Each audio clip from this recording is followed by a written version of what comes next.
tvorby vlastně jeden z nejlepších komplimentů, co se dostal, bylo, že mi někdo poslal fotku v Japonsku, jak v nějaký sushi restauraci jedí a koukají na moje astronauty. Ty, když máš síto, tak můžeš udělat nekonečně kopií.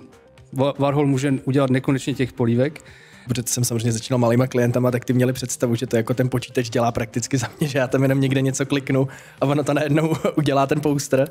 Že vlastně tím, že tam nepoužívám slova, a je to prostě nějaký humor, který vlastně emoce, kterou může jako kdokoliv vlastně konzumovat nebo jako rozumět, tak je to vlastně mezinárodní. V tom digitálu se dají udělat věci, které si nemyslím, že se dají udělat jakýmkoliv jiným způsobem, třeba v té tradiční tvorbě.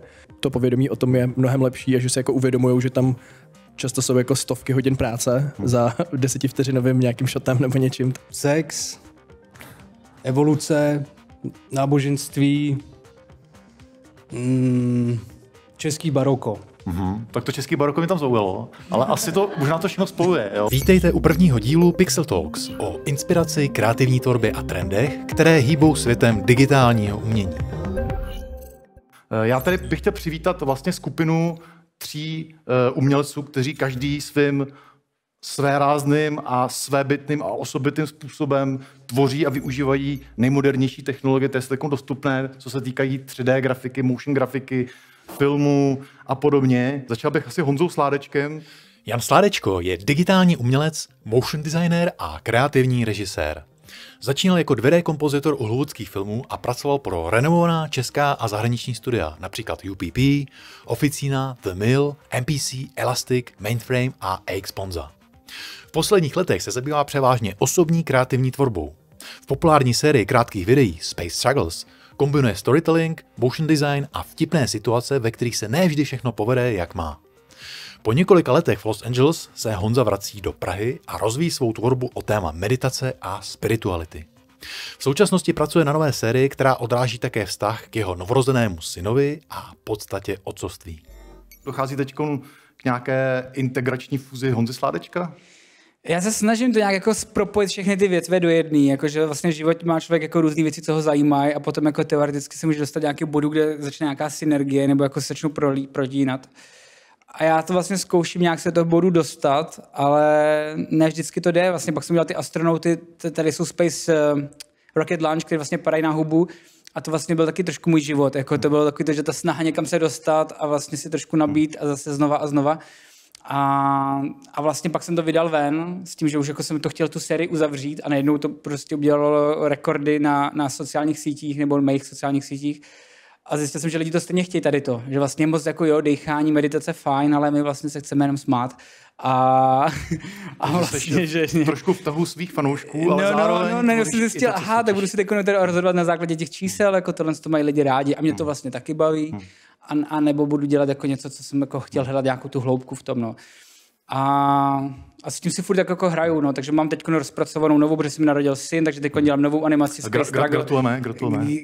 Kde bude vlastně hrát hlavní roli ten můj syn a je to o zrození syna a o zrození otce a vlastně se tam zároveň učím nový věci. Víme, že tady byl na návštěvě a že už tady i vlastně dělal nějaké kurátorování. No. Určitě krásně se to vlastně uzavřel tím, možná z čeho máš teď radost. Já bych asi se posunul dále k dalšímu tvůrci vedle hnedka k Filipovi. Filip Hodas, neboli Hudas, nevím, jestli to čte. Hudas. Filip Hodas je digitální umělec a 3D ilustrátor. V roce 2015 spustil své Daily Renders, ve kterých kombinuje přírodní krajinu s iluzorními surrealistickými prvky. Tyto propracované 3D kompozice získávají Filipovi nadšené globální publikum a 600 000 followers na sociálních sítích. Mezi nejznámější Filipovy umělecké série patří Cartoon Fossils a Pop Culture Dystopia, ve které využívá světoznámé ikony kulturní scény, které umístí do apokalyptických prostředí paralelních světů a tím poukazuje na pomíjivost těchto ikonických symbolů 20. a 21. století. Filip také spolupracoval s řadou světoznámých značek, jako je Adidas, Samsung, Coca-Cola či Apple. Ale mimo jiné si dělal i přebal pro francouzského skladatele elektronické hudby Jeana Michela Jarre, je to tak? Jo, přesně tak. Což je vlastně zajímavý, tam nějaká obálka s takovým jako dalekohledem. On totiž měl takový jako hodně distinktivní nějaký cover vlastně někdy v 80s a vlastně on chtěl na to navázat, tak jsme tam jako zkoušeli to udělat taky jako 3Dčkový a moderní a nějak to tak jako posunout do toho nového tisíciletí. Takže vlastně spolu s Honzou jste tady tak představitelé toho, že vlastně i z digitální umění jde projít do galerií, například vy jste v Paříži, jsem slyšel, ve Francii. Některé věci už tvoří přímo pro galerii a pro galerijní prodej. Takže je vidět, že digitální umění je něco, co v zahraničí rezonuje a u nás to začíná třeba i právě s jednou z prvních galerií Pixelbase, protože Pixelbase patří k jedné z prvních galerií, které se nachází v České republice. Takže jsme rádi, že vás tady máme. No, já mám teď teda otázku vlastně, čím se teď momentálně bavíš? Co je teď tvoje zábava? Máš nějakou další sérii? Nebo? No, ono je to taky hodně těžký v tomhle tom, že vlastně se vždycky snažím vymyslet nějaký jako robustní koncept, který mě bude bavit a dá se udělat těch obrazů víc, aby se s tím prostě člověk mohl vyhrát, že mi přijde, že tam pak kolikrát se dá najít i nějaký jako zajímavý další propojení a tak. Jediný problém s tím přístupem je, že vlastně je tam hodně velký časový jako závazek, že vlastně když už vím, že to nebude jako jeden obraz, ale že jich to bude třeba 5, nebo klidně i víc, tak vlastně často se pak stává, že člověk stráví 1,5 měsíce děláním něčeho, co potom vlastně zjistí, už to až tak dobrý to není. Rozhoduješ, s jakým tématem strávíš třeba několik měsíců dopředu. Právě, no, takže je to takový, že teďka, protože jsem dělal nějaký jako upgrade hardwareu doma a tak, takže se hodně hraju s animováním nějakých starších věcí, které si myslím, že by se zasloužily být jako v motionu. Mm-hmm. A u toho se vlastně jako učím nový tools, hodně jako Houdini a taky jako složitější věci a potom si ještě jako bokem rozjíždím různý další potenciální sérky, co by možná mohly do budoucna někdy vykrystalizovat. Pro neznalé kolegy Houdini je počítačový program, který jde dělat vizuální grafika, efekty, je to takový jako poměrně, ten název velice odpovídá tomu, co se tam dá dělat. Dej se tam dělat vizuální kouzla. Houdini je velice dobrý název pro ten program, který mezi vizuální tvůrci velice ceněn. Já mám na tebe ještě otázku na tělo. Ta otázka na tělo trošku souvisí s obsahem tvé tvorby, protože ty máš tu tvorbu, která se jmenuje popkulturní dystopie nebo rozpad těch popkulturních symbolů. A jsou tam postavičky ze známých animovaných filmů, jako třeba, nevím, Bart Simpson nebo nevím, SpongeBob a podobně. A oni jsou tam chudáci jako opuštěný v těch koutech a jsou to takový zrzlí roboti, porostlí břečťanem a vypadají tam jak homelessáci, až je člověk jich skoro lítá. Říká si, jestli je vlastně máš rád, nebo co ti udělají. Máš rád ty popkulturní symboly, nebo... Ne, já tam rád, to mělo by spíš taková jako vizuální reprezentace vlastně toho, že já si třeba pamatuju, když jsem byl malej, tak vlastně byly vždycky v 7 ráno, byly nějaký pohádky prostě od Disney každou sobotu a neděli a úplně jsem tím žil a strašně jsem se na to těšil, ale že vlastně potom, jak člověk jako stárne, tak vlastně tyhle ty charaktery, ačkoliv jako pořád tam někde v té mysli jsou, tak vlastně už jsou taky jako opuštěný a taky jako... vzpomínky. No, vždycky. Přesně tak, no, takže to vlastně je taková, to samé i s těma Cartoon Fossils, že tam byl vlastně takový jako podobnej ten přístup k tomu, co to vlastně má reprezentovat, takže tak. Takže vlastně mám rád, není to jako z místa nějaký nenávisti, ale samozřejmě ať každý si v tom může najít nějakou svoji věc, takže klidně to může být kritika kapitalismu a Hollywoodu. A pomývost času, zub času je neúprostný. Já myslím, že to je docela hezký popis toho, na mě to tak působí, že zub času nakonec sní úplně všechno. No, já bych předal slovo dál tady Kubovi. Jakub Javora je digitální umělec a designér. Studoval při ateliéru akademického malíře Zdeňka Berana na pražské AVU a je pravděpodobně jediným, kdo všechna díla v rámci studia ateliéru malby tvořil čistě digitálně. Svou kariéru začínal ve firmách jako je UPP, kde se věnoval malbě prostředí pro hollywoodské filmy. Vytvořil také vizuály pro řadu herních titulů. Jakub je inovátorem v oblasti neprozkoumaných možností vědy a umění. V roce 2018 spolupracoval na vývoji nástroje Absinthe, který přeznamenával AI generativní hype v posledních letech. Založil umělecko-technologický projekt Paranormal Studio. Mezi jeho klienty patří HBO, Netflix, Sony či Apple TV. Já budu trošku takovej nepříliš překvapivý. Prostě neustále mě ta umělá inteligence překvapuje. A vždycky, když už si myslím, že už to jako znám a že už to jakoby, se nějak jako takhle usazuje, tak opět zkusím s tím pracovat a jsem znovu překvapený, jaký tam jsou možnosti. Protože zabývat se nějakýma hranicema toho, kam to posunovat dál, s čím to spojovat a s čím to vyexperimentovat dál, to je něco, co mě jako velmi baví. Takže jsem často překvapený stále ještě z té umělé inteligence, i když už to je vlastně tak jako rok, co se to tak zprofanovalo a do toho mainstreamu celkem jako naloudovalo. Já mám teda vlastně takovou druhou otázku tu na tělo teda, ta byla taková spíš rozeřívací. Patříš teda ke škole Beranovců, jak se jim někdy i přezdívá, a mezi těmi lidmi jich teda pár znám, ale upřímně neznám někoho z nich, kdo by se posunul v té technologii tak daleko jako ty a od klasické malby přes 3D skeny a podobně, ale mám takovou otázku, neláká tě někdy si šáhnout zase na plátno na olej? Nebo to je trošku jinak, Honzo, protože já jsem takovej speciální případ v tom, že já jsem jako vodak tě živá dělal digitál už odmala. Já jsem se do toho víceméně narodil, protože můj táta je grafický designer. Takže jsem se motal kolem Macintoshe už vlastně od útlýho věku. Stejně jako kolem těch pastelek a kolem té plastelíny. Takže pro mě ten digitál byl naprosto přirozený výrazový prostředek. A to, že je tam nějaká kolize s tím tradičním uměleckým světem, jsem zjistil právě až na té akademii, kde jsem vlastně naschvál, možná víceméně pak i programově, vystudoval tu klasickou malbu u pana profesora Berana, aniž bych se dotknul štětce, protože jsem všechno maloval na Photoshopu. Takže já jsem si tam vlastně toho oleje ani nedotknul. Což je vlastně zajímavý případ. Já jsem to udělal na schvál, já pořád to vlastně vím, tohle z toho, ty jsi mi to kolikrát vyprávěl. A vlastně chtěl bych vlastně říct, že já nevím, nejsi jeden z prvních, komu se to takhle podařilo tenkrát? Já si neskromně myslím, že jo. Jako nevím o nikom jiným, kdo by byl tohodle schopný, protože jako malířská škola pana Berana byla vždycky klasická malba, což je vážně ten je to ani neumím říct to slovo, tak tradiční, jak jenom může být, kde prostě ty olejové techniky klasicky už z baroka se tam prostě probíraly od začátku do konce. Já jsem teda nastoupil na nový média a pak jsem tam přešel.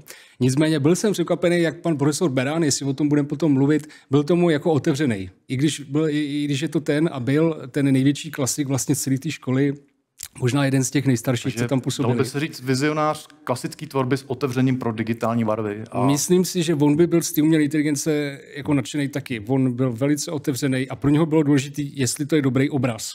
Jako já myslím, že to je perfektní intro k tomu, o čem se tady dneska budeme povídat, protože naše hlavní téma je to digitální umění a pokud je takhle klasický tvůrce, který byl kovaný v tvorbě oleje a podobně, byl otevřený, protože digitál je cesta k vyjádření myšlenek a tvorby umění, tak si myslím, že to je v podstatě samozřejmá věc, že dneska by se už o tom mělo mluvit jako o něčem samozřejmém. No já jenom v rychlosti ještě k sobě. Jmenuji se Bruckner, jsem vizuální tvůrce a režisér. Před více jak 20 lety jsem se zamiloval do tvorby 3D virtuálních světů a animace. Začínal jsem tvorbou hudebních klipů a později pracoval pro filmová studia jako UPP, AC Post, Elan Animation. Jako umělecký režisér a 3D kreativní designér jsem se podílel na vývoji řady zážitků ve virtuální a rozšířené realitě při reklamní agentuře a studiu Brains Immersive. Vedle komerční tvorby jsem vyučoval 10 let 3D grafiku na umělecké škole Václava Hollera. V současnosti pracuji jako freelancer a založil jsem kreativní produkci a idea making ateliér Ideavis. Takže to je jenom ke mně. No a teď, co je důležitý, tak můžeme skočit na otázky a témata. Digitální umění a jeho vnímání diváky, proces kreativní tvorby, vlastnictví digitální umění, fyzická tvorba a řemeslo, virtuální a rozšířená realita, umělá inteligence, no a nějaká ta vize budoucnosti nakonec. Asi bych se rovnou skočil na první, myslím, že po tom pěkném úvodu, co jste tady měli. Já tady mám takovou jakoby zastávku, kdy jsem si vzal knihu z roku 2002, která se jmenuje Svět umění. Jo, já vám tady přečtu takový zvláštní textík. Počítačová kresba. Kresby provedené počítačem se vyznačují tím, že jsou to odosobněná zobrazení, protože zhotovil stroj. Jsou to přesné, jasné kresby, které se snaží o dokonalost bez jediné chyby a proto jsou chladné, neboť nebyly vytvořené lidskou rukou, jako kresby renesančních vědců, jež vedle přesnosti promlouvají i o touze po poznání. Jako například kresby Leonarda da Vinci. Tohle je opravdu kniha, která je stará přes 20 let. A moje první otázka, která je obligátní, s jakými největšími stereotypy a mylnými představami o digitálním umění jste se setkali? Můžete klidně z rychlíku. Honzo, co ti napadá? Protože mi tohle připadá jako docela mylná představa. Ne, tak jako je to zajímavé, se třeba líbilo, já obdivuji samozřejmě Schwankmayera, prostě klasik animace, a on taky v nějakém dokumentu říkal, že vlastně je to pro něj mrtvý médium, jakože 3D grafika a animace, prostě, že tam není ta hmota, nemá to tu, nikdy to neprošlo něčíma rukama a vlastně to odsuzoval. A mě to vlastně hrozně jakoby mrzelo, nemůžu ani říct uráželo, ale mrzelo mě to takhle vidí, protože to byl nějaký pomyslný idol. Takže zkráceně, že se jako na to nedá šáhnout. Že se na to nedá šáhnout, že to jakoby není živý materiál, že to nevyrostlo ze země, že to nikdo nespracovával, že to prostě jen tak jako něco někde v nějakém éteru. A tak to mě vlastně možná jako tohle to mě mrzelo, ale vlastně mu to nemůžu ani zazlívat, tak to je něčí názor, jako no. Ale jinak jako stereotypy, mylnými představami, já nevím, si myslím, že to subjektivní, asi jak to kdo vnímá, jako mě nikdo osobně jako asi nekonfrontoval s tímhle s tím. Takže to nevnímáte, že by to bylo nějak rozšířené. Já si myslím, že už to trošku vyprchalo. No, já nevím, co si myslíš, Filipe, o tom máš na to nějaký pohled? No, já myslím, že ono se to posledních třeba nevím, těch 5 let, že se to hodně zlepšilo, ale samozřejmě, když si pamatuju, když jsem jako začínal, tak já jsem začínal 2D grafikou a to bylo takový, že většina klientů, protože jsem samozřejmě začínal malýma klientama, tak ty měli představu, že to jako ten počítač dělá prakticky za mě, že já tam jenom někde něco kliknu a ono to najednou udělá ten poster. Ale to mi přijde, že už se fakt jako hodně zlepšilo takový to povědomí o tomhle. Což se možná trošku, pardon, že skáču do řeči, trošku vrací teď s umělou inteligencí, ale k tomu se dostaneme později, že jo? Já jsem jako právě chtěl jako poznamenat, že tohle to, ale že třeba u toho 3Dčka to vnímám často i když dělám nějakou klientskou tvorbu nebo tak, takže mi přijde, že to povědomí o tom je mnohem lepší a že se jako uvědomujou, že tam často jsou jako stovky hodin práce za 10vteřinovým nějakým shotem nebo něčím, takže to taky vnímáš pozitivně. V podstatě ten posun je takový, že lidi chápou, že to je lidská práce, lidských rukou, hlav a ideí a že v tom je nějaký lidský vklad. No, Kubo, ty jsi vlastně o tom mluvil trošku s tou Akádou. Nevím, jestli k tomu chceš něco poznamenat, nějaký jako... No tak jako můžu poznamenat, určitě ten stereotyp i na té Akádě a obecně vůbec u všech je to nepochopení toho procesu. Oni lidi jako nerozumějí tomu hned, jak to digitální umění vzniká, že vlastně používáte, že to může být úplně stejně, jak když malujete tím olejem, používáte ruku, používáte hlavu, máte nějaký médium a tam se vyjadřujete, akorát nanášíte pixely místo těch barevných jako pigmentů, jinak je to víceméně to stejný, nebo to může jít přes to 3D, to už je komplexnější. Takže to nepochopení je takový jako jmenovatel toho, proč lidi se k tomu stavějí, mají nějaké jako stereotypy a staví se k tomu nějak jakože odtažitě, že tomu vlastně nerozumějí. Takže i na té Akádě, kde ti samozřejmě novomediální umělci trošku jako věděli a já, když tam přišla komise, třeba já jsem tam jako vystavil nějaký malby, které vypadaly jak olej, ale bylo to vytištěný. Ale víceméně oni to první prostě nepoznali, že to není normální malba a vzali to vlastně tak, jak to viděli a jakmile si k tomu trošku přišli blíž, tak začala jako debata a já jsem právě sledoval a to jsem byl zvědavý, kam se to jako vyvine. Takže ty jsi udělal takového trojského koně, jsi tam jako by vpašoval na plátně vytištěný, na strukturovaném plátně digitální malbu, oni se nad tím nějakým způsobem radovali, jak je to hezky udělané a pak když zjistili, že ta technologie není klasický olej, tak začali řešit, že to není úplně ono. Jo? No byl to takový sociální experiment vlastně i pro mě, abych viděl, jaká bude ta reakce, protože to médium je i v té době bylo takový neprůhledný pro ně a vlastně reagovali úplně stejně, jako by reagovala vaše s prominutím babička, která nechápali, jestli se to jako dělá samo, jak tady říkal Filip, to jsou takový ty stereotypy. Já myslím, že mi nahráváš na druhou otázku, která souvisí s tím, o čem se bavíme. Jo. Protože tam je otázka, co znamená pro tebe jako pro tvůrce, jako umělce. Proč jsi ho jako vybral jako médium nebo nástroj pro tu tvorbu? Můžu já pokračovat? Ano, určitě. Tak jo, já ještě musím něco říct k té definici, když jsi řekl to se mně strašně líbí, protože tam je přesně jako vyjádřený to nepochopení. Tam je řečený, že ten digitální médium je chladný a strojový, protože to vypadá geometricky. Myslíš tu definici z té knihy? Myslím tu definici z té knihy a to je vlastně, to je ten ne problém, ale to je ta diference od toho normálního umění, nebo od toho klasického umění že nějak od té renesance lidi se snažili z té přírody vyextrahovat ten geometrickou přesnost, s přesnou perspektivu, přesný geometrický objekty, vlastně i ta řecká filozofie na tom trošku založená. A jakmile digitální umění je odlišný v tom, že my začínáme z té přesnosti, z té jedničky a nuly, z té dokonalé koule, kterou v tom 3D programu vytvoříme, takže challenge se obrátil. Vkládáme do toho tu lidskost. My do toho musíme vložit tu lidskost, takže z té koule, z té dokonalé přesnosti strojový musíme tam dostat tu nedokonalost. A o tom tady, jak vidíte díla kluku, tak jako to je přesně o tom, jako dostat tam tu lidskost. Že ten challenge je jako obrácený a lidi, co tomu jako nerozumějí, tak mají takovéhle definice, které jsou naprosto jako mimo. A to je docela krásná definice, tohle slyším takhle hezky formulovat na poprvé, že vlastně snaha lidí byla o čistotu, o dokonalost a teď se snažíme do té dokonalosti vkládat teď je to naopak. Lidskost, Protože fundament toho digitálního umění je v té dokonalosti. Nezačínáme z té chaotické přírody, ale z té dokonalé matematiky. A teď do toho musíme vložit ten lidský prvek. Takže je to spíš, je to jako obrácený trošku problém a ti lidi, co to jako nechápou, tak s tím mají tady tenhle problém a myslí si, že digitální umění je chladný. A to je naprosto, jak vidíte, jak se vyvíjí 3D grafika, tak to je úplně mimo. Dalo by se říct, že digitální umění je tak chladný, jak je chladný jeho tvůrce. Může být. Možná. Že kluci no já nejsou myslím, že to je vůbec. výborný jako filozofický výkop pro kluky. Já nevím, Filipe, jak ty vnímáš vlastně digitál? Proč jsi ho vybral? Proto je tak dobrý jakoby nástroj? Já ani nevím, jestli jsem se ho někdy nějak jako vybral, že bych se jako řekl... Nebo on našel tebe? On našel mě, no, přesně tak. Ne, ono to bylo...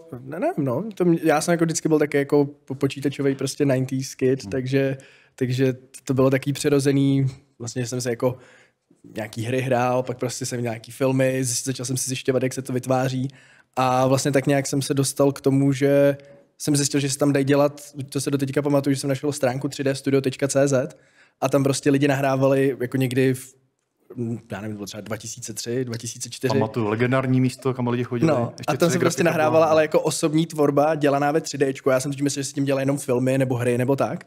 A byl jsem z toho úplně, wow, tam se dají dělat jako jen tak, jako obrázky, to je hustý. A, no a to jako bylo 13, takže jsem z toho byl hodně nadšenej.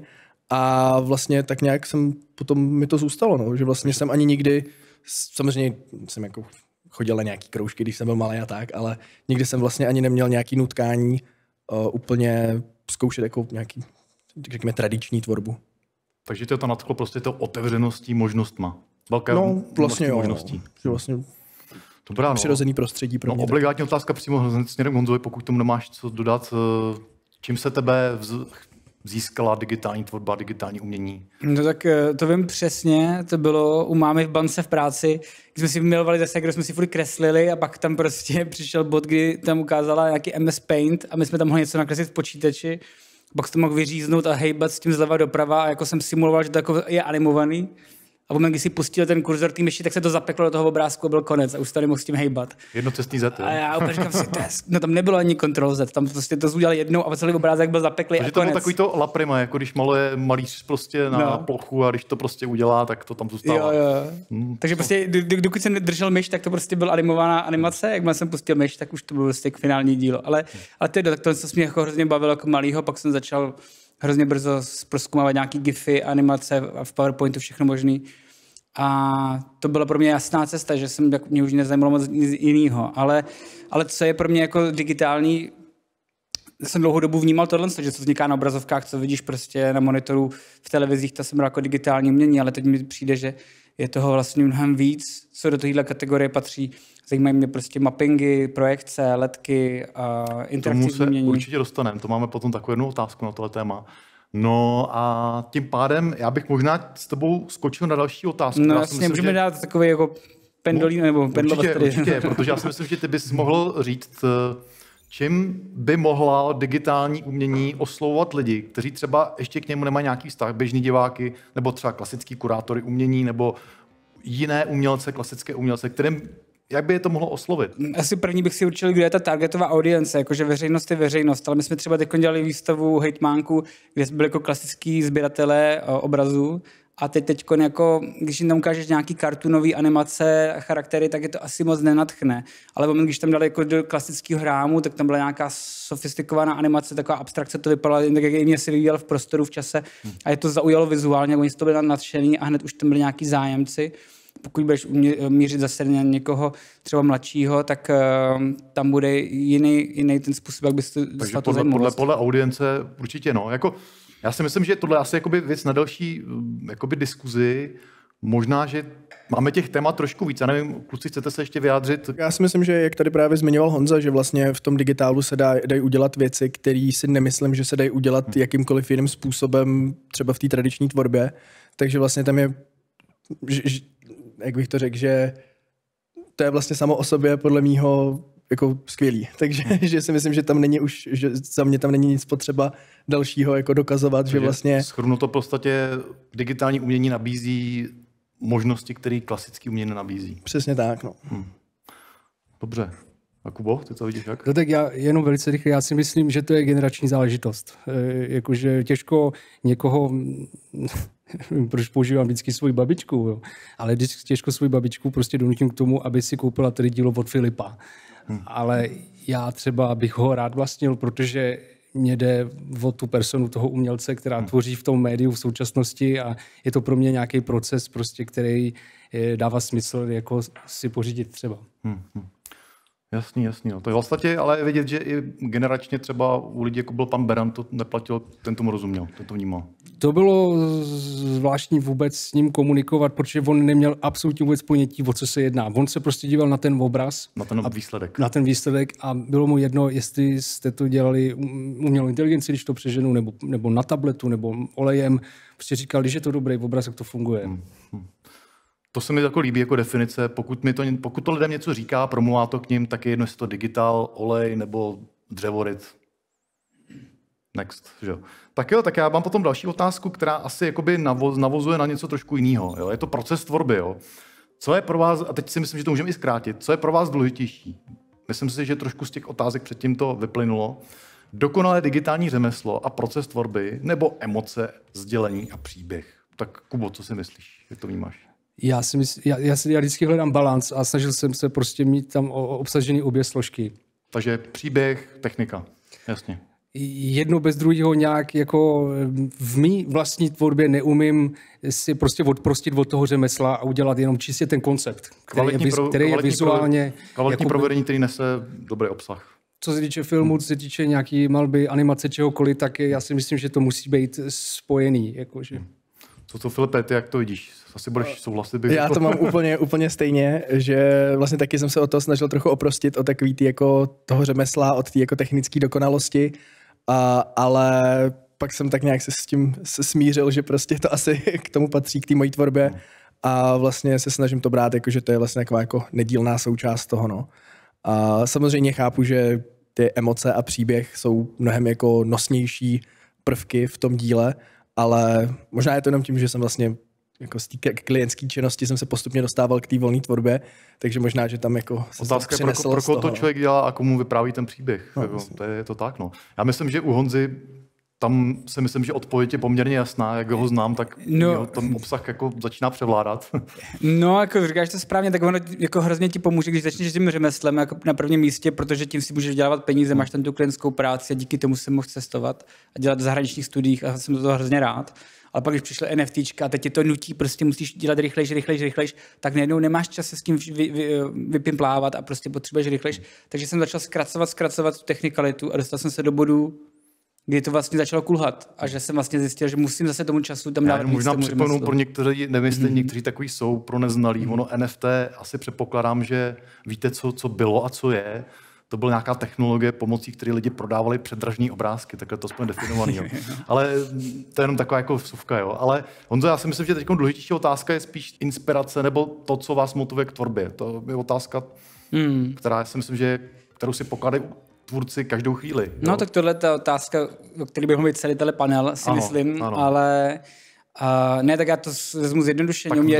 Do třech slov. No, tak já to zkusím co nejkratší. Tak momentálně třeba jakoby nejžhavější digitální plátno je v Las Vegas. Sféra, prostě je to největší planetárium a tam člověk vlastně může vytvářet věci, které jsou jako sdílené jako virtuální realita pro 18 000 lidí, ale může to rozbíjet tu prostorovost, že vlastně toho člověka může pohltit. A to mě zajímavý, nebo je inspirativní jako pracovat s tím jako médiem a pak záleží, co tam bude ten obsah. No a ten obsah... Ono to je sféra, která je uvnitř, ale i venku, je to tak, jestli to chápu správně. Je uvnitř i venku, vevnitř je ta hlavní podle mě, protože tam má ten rozbitý ty prostorovosti, má mnohem větší rozlišení, to venku je takový, jo, že tam jako velký smajlík nad městem. Vegas to je zábavný, ale přijde mi, že vevnitř to má nekonečný potenciál, jako co se tam bude vyobrazovat. Takže tě inspiruje kromě internetu, Instagramu a podobně využívat třeba nová média, velkoplošné a už to jednou padlo třeba videomappingy a takové věci.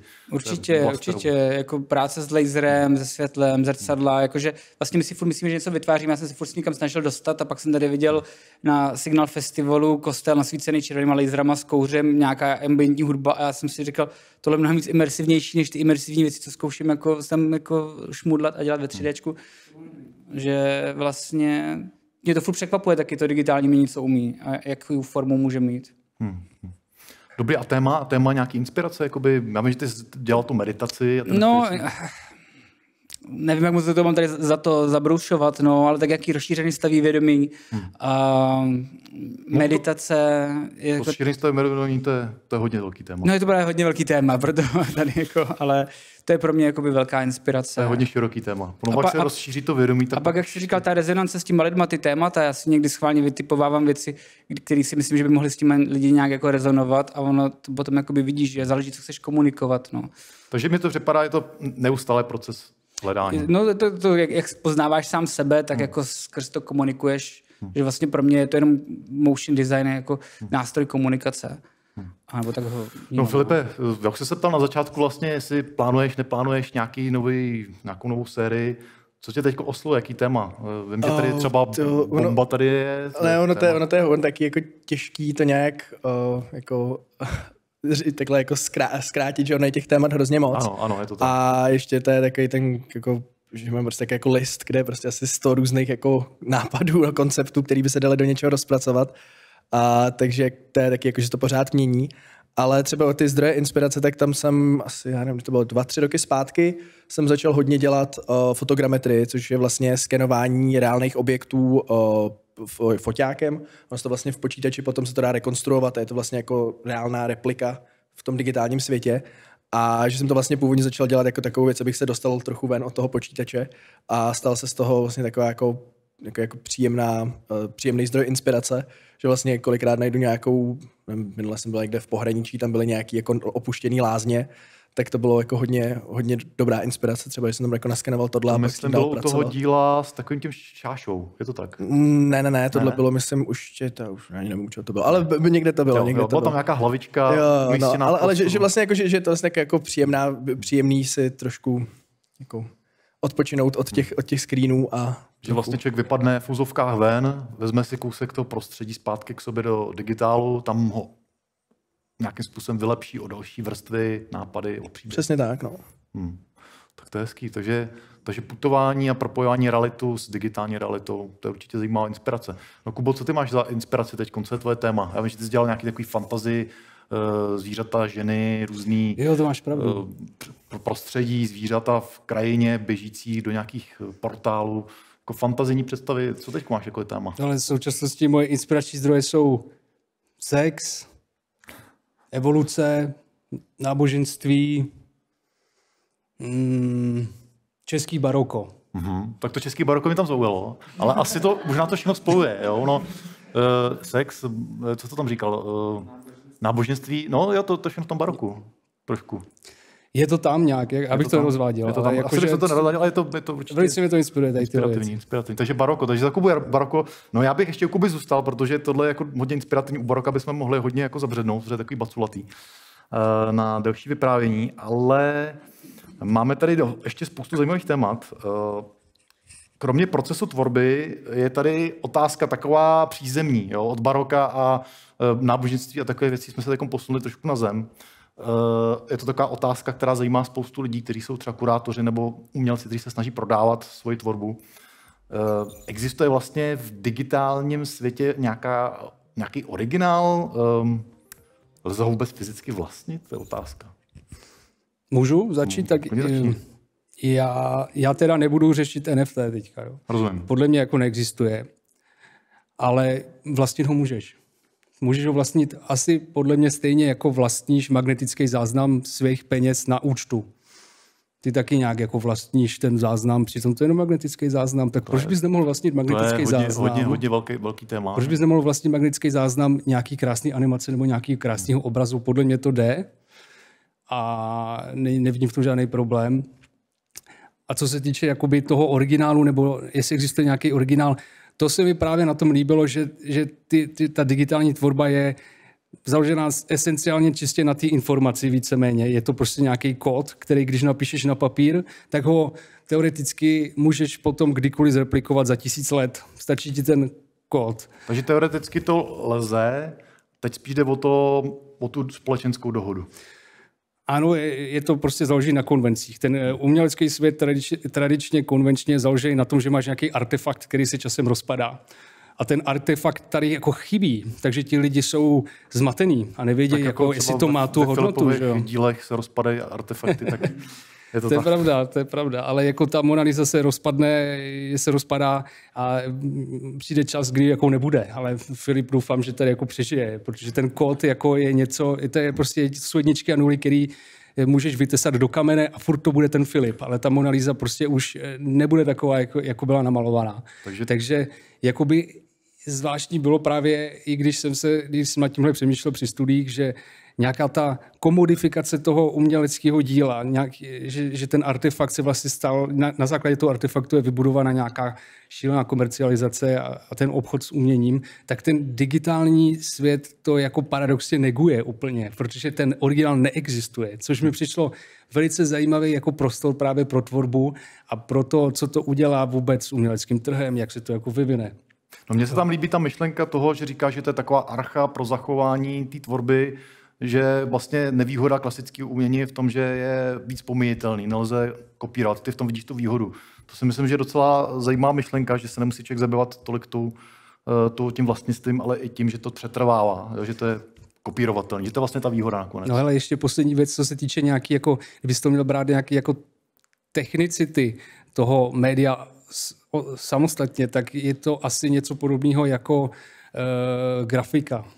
Něco jako sítotisk. Ty, když máš síto, tak můžeš udělat nekonečně kopií.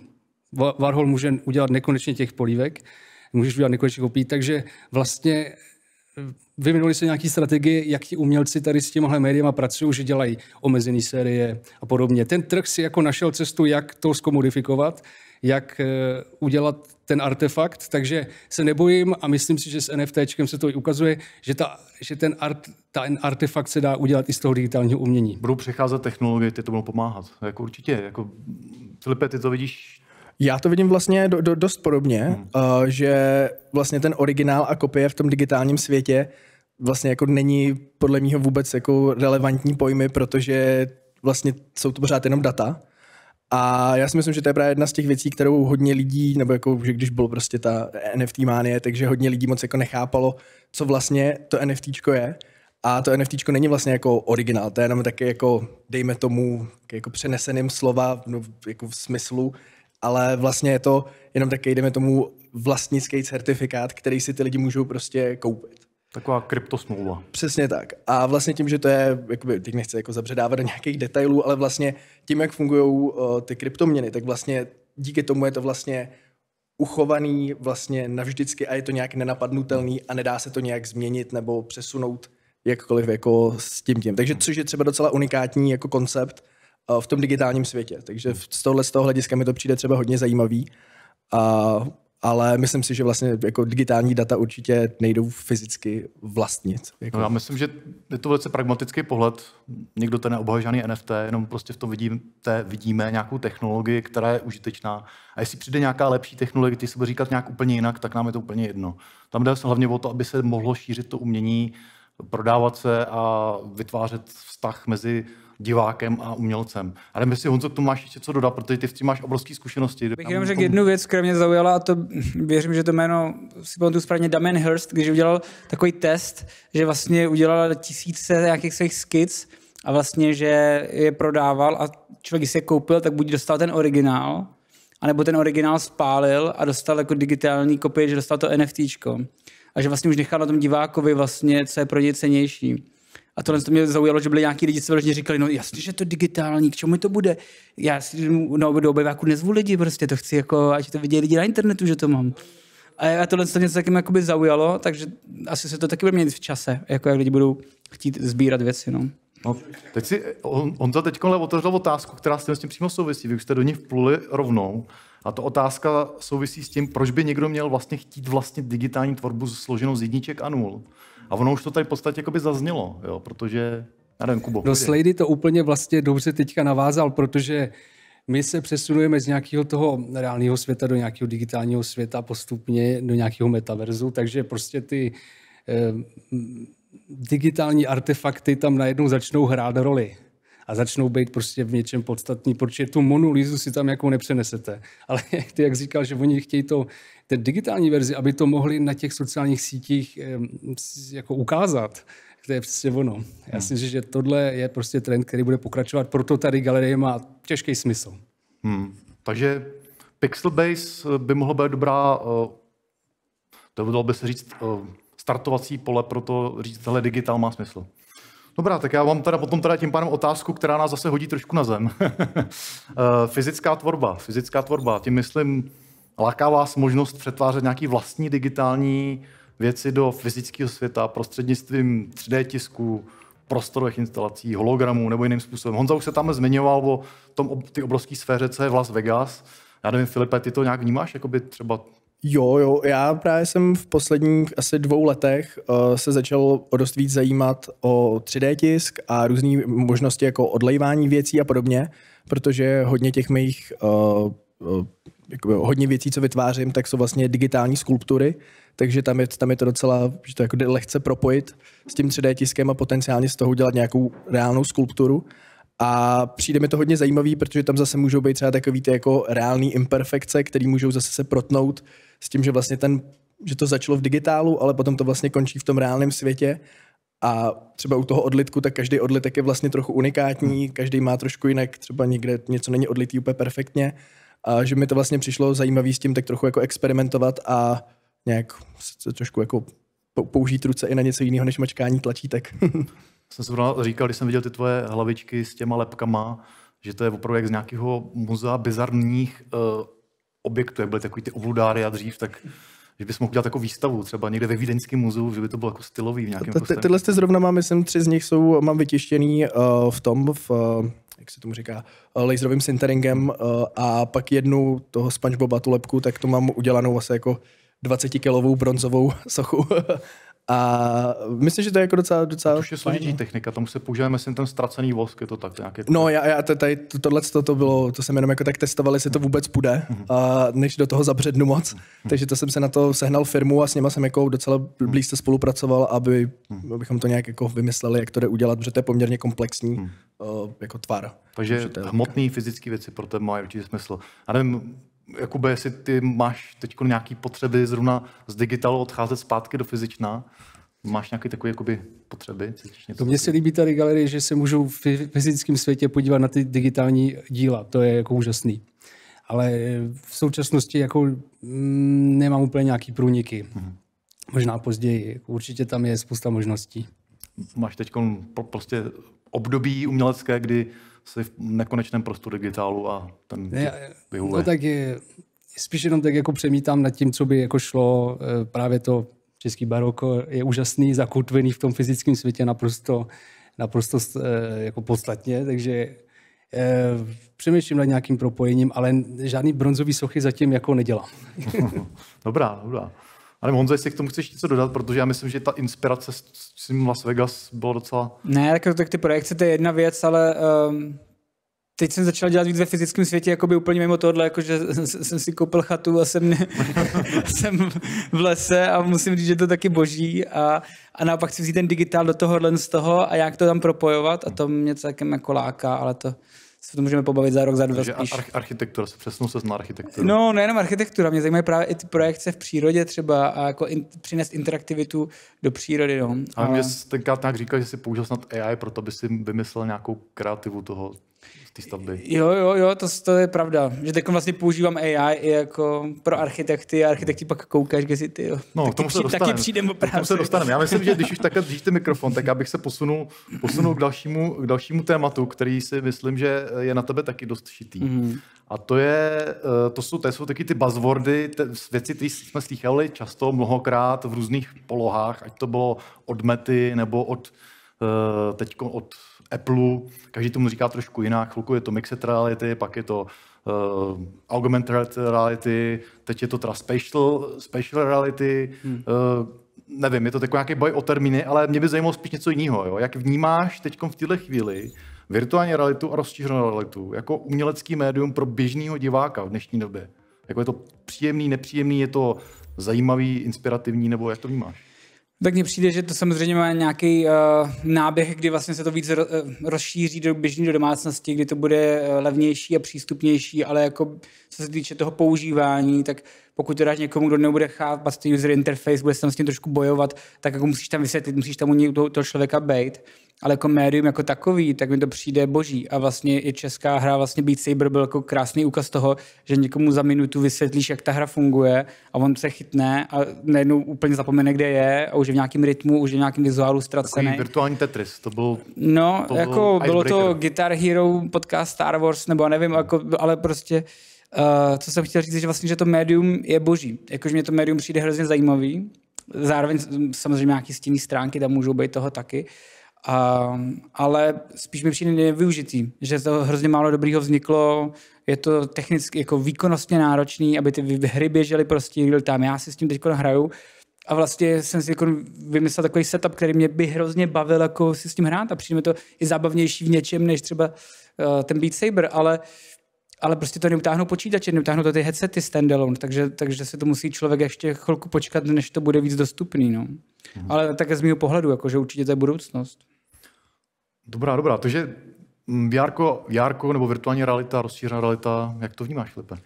No, já jsem si trochu hrál s ARkem, že jsem měl nějaký filtry, zkoušel jsem si tam nějaký modely dávat a tak.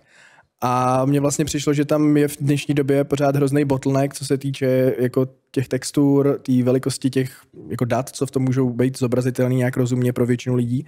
A jako rád bych do budoucna třeba některé moje scény jako zažil prostě ve VRku třeba, ale myslím si, že to ještě chvíli potrvá, než se to dostane na takovou úroveň, abych já jako s tím byl prostě spokojený, s tím, že jsem tam piplal se všema těma detailama, tak aby tam vlastně si to mohli užít takhle i v tom VRku, no.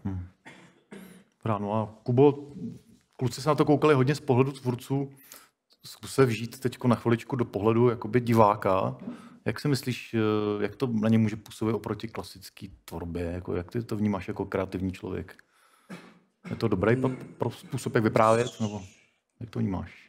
No, já si myslím, že to je médium budoucnosti, to je jasný. A jako z pohledu diváka já jsem nadšenej. Já jsem nadšenej a nečekal jsem to, že to může být až tak dobrý a bude to ještě lepší. Jo. Si můžu říct jednu věc, navázat? Co říkal Filip, jakože to vlastně, že by to chtěl zažít ty své věci v tom VRku, tak já jsem si to vlastně udělal, že jsem si 1 nebo 2 scény předělal do VRka a nebo jsem se na to díval a říkal jsem si, takhle se na ně má dívat, jakože to vlastně dělám v tom 3D prostoru, je to ve 3Dčku, ale když se na to dívám v tom prostoru, tak je to úplně o něčem jiným, takže to taky bude pro ně mnohem běžnější. Já teda jako se tady snažím dělat trošku zlýho policajta na tu virtuální realitu, ale víte, Honza to ví, že jo, Kuba taky, že 2 roky jsem ležel a ještě pořád ležím ve virtuální realitě. A pro mě to právě byl taky takový ten pocit. Já jsem si viděl takový film, který se jmenoval Peanut Butter Solution. Já si to pamatujete, takový starý film, kdy nějaký malíř maluje obrazy a lidi do nich můžou vstupovat. Oni ožívají. Je to taková jako trošku creepy pohádka pro děti. Myslím, že to ovlivnilo celou generaci malých dětí, kteří z toho pak nespali. Jo? Ale ta scéna s tím, jak tam mohli vstoupit do toho prostoru, jo? To bylo něco úžasného. Jo? A vlastně díky té virtuální realitě se mě to tak jako trošku tenkrát splnilo. Samozřejmě ne v té kvalitě, jak jste říkali, máte nádherné scény a podobně. Tam ještě pořád nejsme, aby to bylo 1:1 třeba vůči těm pěkným scénám, co vám tady jedou třeba na monitorech. Ale je to určitě lákavý. Vzít toho člověka na výlet do vašeho vlastního prostoru. No, takže já to vidím taky velice pozitivně. Takže jsem přidal do mlýna svůj názor. Ty jsi na to odborník, jako je to budoucnost a bude to, teď to ještě není mainstream, tak se tam může jako něco zajímavého dít a můžou se tam prozkoumávat nějaké jako záležitosti, nějaký díla a podobně, ale až se to stane mainstream, tak už to ani nebudeme řešit. Jo? A jak si myslím, že to médium jako teprve potřebuje najít ten prostor. Jo? Ono se vyvíjí dlouho, od 80. 70. let, v podstatě od nějakých prvních stereoskopických věcí, jak do dneška. O tom jsme se tady mohli povídat hodiny, ale taky v tom vidím pozitivní cestu pro komunikaci. No. Mám tady potom ale druhý téma, který je hodně silný a já myslím, že teď není náhoda, že Kuba drží v ruce ten mikrofon, protože tohle je šítý zase na Kubu, jako prostě totálně. AI. A já to AI, to vlastně taková naše trošku hra tady. My tady děláme takovou trošku jiný způsob komunikace, než jsme měli před chvíli. Bude to formou takové jakoby spíš dotazníků. Jak vnímáte tyto výroky ohledně AI? Odpovězte ano, ne, citoslovcem, hláškou nebo výstižnou větou, ale prosím krátce. Takže nějakým způsobem zkuste v krátkém pohledu reagovat na jednotlivé nejčastější výroky o AI, protože o AI se mluví teď všude. Mohli bychom v něm opravdu zabřednout, protože si myslím, že všichni se tím zabýváme poměrně hluboko a vnímáme to, že to je změna hry. Tak můžeme vykopnout. Jsi připraven? Tak to zkus. Tak to zkusíme. Takže první otázka nebo tvrzení. Umělé inteligence generují obrázky a videa. Jsou to jen nový nástroj? A ty jsi říkal, že citoslovcem můžu, jako jo, tak já udělám třeba... Dobře. Nevím, jak se to má teda přeložit, jakože údiv nebo nadšení. To je jako souhlas. Souhlas. Takže umělé inteligence generující obrázky a videa jsou jen nový nástroj? No to jako ano. Ty jsi říkal jako stručně, tak jo. Dobře. Filip? Ano. Ano. Honza? Ano. Dobře. A u Honzy zůstaneme, pojedeme dál. Máme tady další otázku. Další otázka. Díky umělé inteligenci může být umělec každý? Ano. Ano? Spíš ne. Spíš ne. Ano, ale to nejen díky umělé inteligenci, že jo? To může být díky jakýkoliv inteligenci. Třeba vlastní. No třeba. Dobře. Pak tady máme další tvrzení, ještě to nech. Umělá inteligence sama nemůže tvořit umění, protože nemá srdce. Může. Může? Samozřejmě. Může. Bez srdce může tvořit umění, to jako může. Tuhle otázku. Může určitě. Může? To je jak s tím digitálem. Ano. Jo, taky myslím, že může tvořit. Pro vaši informaci, tohle tvrzení vytvořila sama umělá inteligence. Dobře, takže na další tvrzení. Máme tady tvrzení. Díky umělé inteligenci přijdou umělci o práci, takže trošku strašák. Někteří jo. No, někteří ano. Někteří ano. Ne, spíše se jako takový ty... no, to je no. Takže Filip vidí, někdo ano, někdo ne. Jakub? Přijdou určitě. Takže to znělo trošku depresivně, tohle to jsem čekal, bude veselější. Ne, ale oni budou rádi, že od něj přišli, jako to jako budou. To není ta dobrá práce. No a teď další reakce, a ta je trošku taková agresivnější, ta se dělala v roce 2022, na ArtStation jste mohli vidět velice velké akce, to bylo takové jako galerie na internetu, kam chodí spousta tvůrců. Umělé inteligence a jejich tvůrci kradou lidská umělecká díla.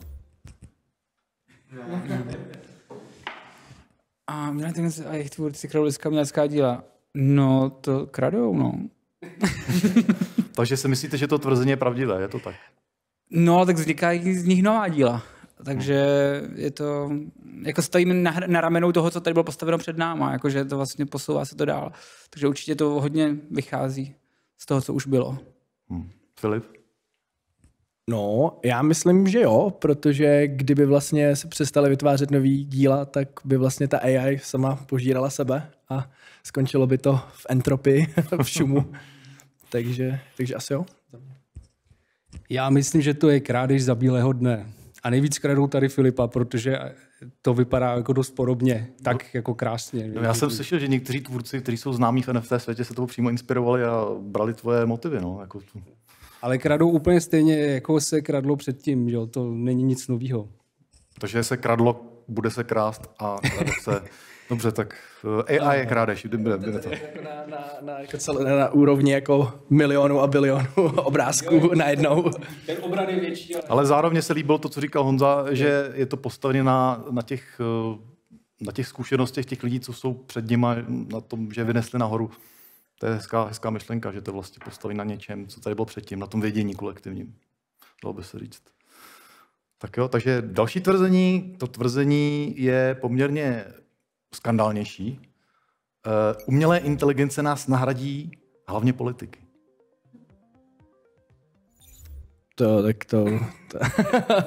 To nevím, no. To fakt nedokážu asi říct. Já myslím, že nás nahradí, ale ne tyhle umělé inteligence. To budou ještě jiné. To budou další verze. No jak v čem? Jako, rád bych řekl, že ne. že nenahradí, ale budeme s tím asi muset spolupracovat. To znělo trošku rezignovaně. ale mě to baví třeba, já s tím rád spolupracuju, takže to nejsem rezignovaný. Já to zvládnu víc díky nim, takže já osobně jsem fanoušek. Dobrá, takže dotazník, já bych ještě úplně uzavřel tady poslední otázkou, která je taková jako trošku divná. Umělá inteligence může hrát na kytaru, ale nikdy se nesveze na hřbetě algoritmického koně. Já jsem si vzpomněl jednu epizodu Love, Death Robots, ale to by bylo nadlouho tady vyprávět. Nevím, no, jako uvidíme, na čem se všem sveze. Možná se budeme divit, jako Skynet. Jako záleží, jak moc do praktického světa se ona bude schopná dostat a ovládat. Filip? Asi souhlasím s tím, co řekl Honza. Ne, tak já jako, tam je asi podle mě, třeba mi přijde, že kde by to mohlo, jako tenhle nějaký scénář, takovej ten tragický, takže vlastně jak jsou teďka třeba jako hodně ty smart appliances, vlastně všechno je připojené na internet, takže jako věřím tomu, že když by třeba něco, tak by se mohla AI svíst na kdečem, ale to nevím, jako zase tak moc do AI nevidím, takže... To ty, Kubo, jak to vidíš? Popust uzdu fantazii. No ale mám takový podezření, že tady tu otázku ti vymyslela nějaká umělá inteligence. Ano, Kuba získal jedno budišťáka. Je to druhá otázka, kterou vygenerovala umělá inteligence z těchto 7 otázek o umělé inteligenci. Takže jestli je schopná se takhle zeptat, tak já bych jí nechal i odpovědět a myslím, že to může být pozitivní ta odpověď. Ona tvrdila, že ne, ale asi to tak bude, jo? Nevím. Takže to byla jedna ze 2 otázek, kterou nám vložila umělá inteligence. No já bych to tímhle s tím uzavřel, je vidět, že o umělé inteligenci se ještě budeme hodně bavit. Já tady mám jenom takovou jakoby citaci jednoho velikána umění, o kterém bych se chtěl zmínit, Harold Cohen. Harold Cohen byl člověk, který věnoval 40 let vývoji jedný z prvních umělých inteligencí nebo automatických strojů, které malovali. Byl to takový obří plotr, učil ho 20 let malovat a 20 let si myslel, že ho budou učit potom vybarvovat, ale nakonec to stihnul mnohem dřív. Ale 40 let se věnoval jeho vývoji. Každopádně ten pán o té umělé inteligenci, respektive o tom automatu řekl. Ten automat se jmenoval Aaron a řekl o něm, Aaron je vysoce inteligentní, ale mít mozek a mít život jsou 2 různé věci. Pak ještě dodává, myslím, že kreativita musí zahrnovat sebemodifikaci v tom smyslu, že tvůrčí akt musí zanechat tvůrce s jiným modelem světa, než jaký měl předtím. Já si myslím, že Harolda Cohena to velice změnilo, protože ke konci života potom maloval i s tím strojem. Pokud by vás ten člověk zajímal, tak si určitě o něco přečtěte, protože to je zakladatel v podstatě experimentálního umění s automatizovanou tvorbou. Je to velice zajímavý téma. Takže tím jako bych chtěl uzavřít tím tématem tady pana Harolda Cohena, který odešel v roce 2016 těsně před hypem s umělou inteligencí, což je velice příznačný. Je tady otázka, na kterou asi všichni čekáte. Jak vidíte budoucnost umění a kam směřují vaše kroky v nové éře digitálního světa? AI, transhumanismu nebo robotiky? No ale ta otázka je, jak vidíte budoucnost umění. Já jako vím, že podobně jako jsou třeba slova láska, Bůh, tak i umění neustále prostě mění význam. To znamená, já se nebojím toho, že nějaký umění bude. Jestli to bude to stejný, jako máme teď, třeba na bázi pixelů a na bázi kódu, to nevím, ale určitě to umění nějakou budoucnost má, protože ten termín je tak tvárnej, že se může vyvinout jakoby kdo ví čeho. Takže v tomhle jako nevidím nějaký problém, že by umění zaniklo nebo něco podobného, to určitě jako bude umění. V nové éře digitálního světa. Co se týče transhumanismu, o tom jakoby nemůžu nic říct, protože transhumanista, jako zatím jsem celý biologický, nemám ani kloub vyměněný, nic, jako, takže to jako úplně nevím. Co se týče AI, to bych asi úplně nerozváděl, to bychom tady zase byli dlouho. A o robotice toho taky moc nevím, takže já se omlouvám. No, to je jenom takové jako na sketch, ale v podstatě pokud z toho vytáhneš něco, co ti dává teď největší smysl pro ten vývoj toho umění do budoucna.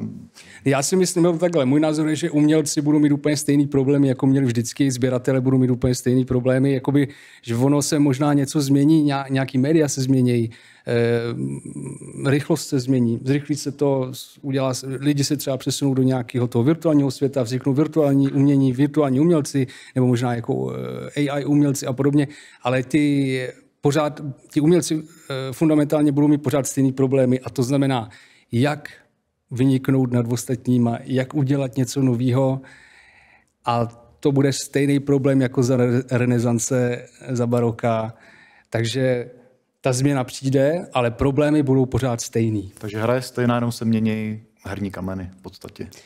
Já si myslím, že to bude takhle. Dobrá. Filipe, jak ty to vidíš, tu vizi budoucnosti? No, vlastně přesně něco takového podobného jsem chtěl říct, že mi vlastně přijde, že ať se mění to médium jakkoliv, takže vlastně ty problémy jsou pořád stejný a vlastně je to vlastně pořád, že se to jenom třeba zrychluje, jako mění se ta forma, jakou to probíhá, ale že vlastně to je taková jako kontinuální linie, která prostě pořád jede dál. Takže tak, no. A co se týče AI, transhumanismu a robotiky, tak já jako popravdě v těch oblastech zas tak moc jako se nepohybuju, takže tady nechci zas plácat nějaký rádoby chytrý věci. Takže to asi předám spíš tady Honzovi. Já možná ještě tady dodám takovou věc. V prezentaci, ti, co to vidí, tak my tady máme obrázek Futurologický kongres Stanislava Lema. Je tam i snímek ze stejnojmenného filmu. A na pravé straně je zmínka filmu La Bella Verte, to byla nádherná zelená.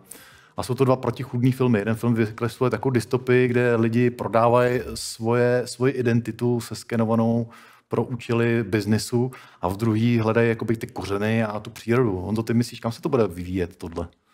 Jedním nebo druhým směrem, nebo oboma směrama? No to jsi mě trošku zaskočil. Já jsem si v hlavě připravoval nějakou odpověď. Já jsem tě chtěl zaskočit. Já jsem to měl připravený na tebe. Ty jsi zmínil otázku na poslední Já jsem to měl připravený na tebe, protože jsi říkal, že ty jsi vhodný kandidát. Jo.